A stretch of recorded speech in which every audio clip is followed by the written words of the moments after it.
So you mentioned marketing and that you are a marketer Yeah. and quite savvy at that. So as a marketer, what does your checklist look like when you visit a collision repair center client for the first time? Give me the top 5 elements that you look for. Well, first and foremost, we have to talk about where their needs are. I like to meet a shop where they're at because your needs might be different than somebody else's needs. You may already have a full shop, but you just got certified in Subaru. So you need to drive more work there.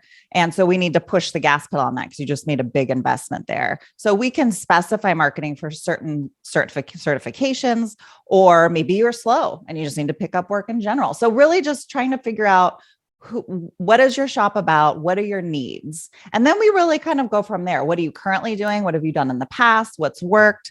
I don't necessarily want to reinvent the wheel if you found something that's worked for you before. So, I don't necessarily have like a top 5. I feel like we start with where are you at? What are you looking to do? And then we can come in and then I create a strategy with the client and we talk about, I give what in an ideal world, I would love if this was my shop, because I always treat all my clients as if it were my business. If this were my business, knowing everything that I know and learning the hard way, this is what I would recommend. And then I lay it out for them. I would start here. And I typically like to walk into the pool and not cannonball into it because I also don't want to set them up for failure. I push them so much work that they're juggling too many balls and then you fail. And that's not good for anybody.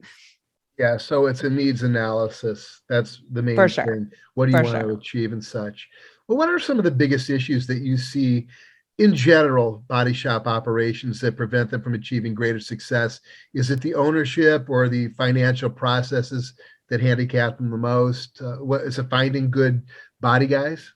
Yeah, it's a mix of things. Trying to find good people is a huge struggle, especially right now. I feel like in every industry, that's very difficult.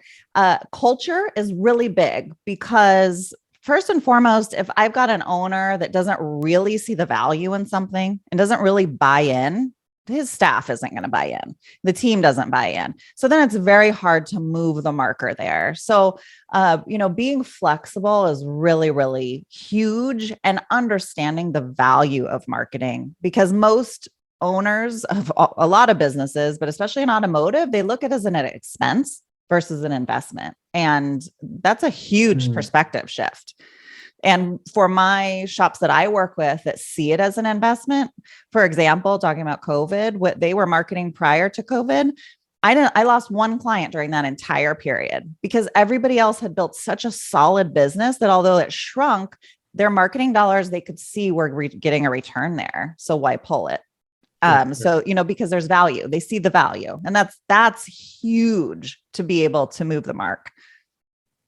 Oh, okay. That's the next logical question would be from a marketing perspective, what online elements, just from a visibility marketing perspective, do body shops really pay attention to? Is it SEO? What do they do or what are they not doing to improve their visibility and search ranking?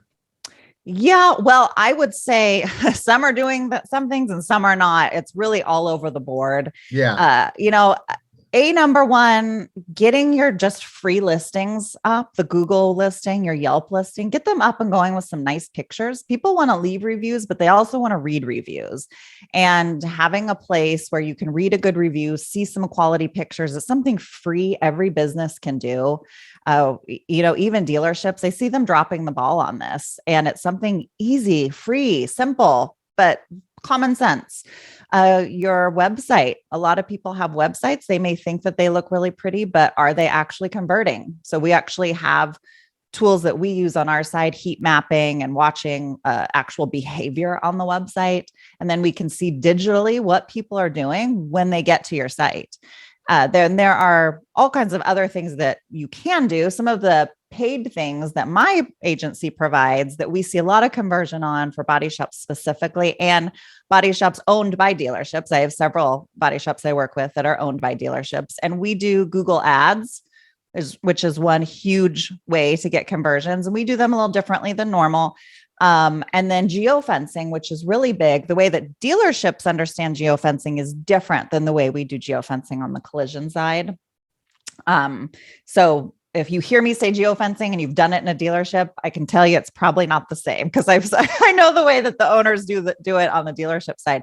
Collision marketing and dealership marketing, there are some similarities, but there are a lot of differences as well. So just because you do it one way because you have a dealership does not mean that that's the way you should be doing it for your collision center.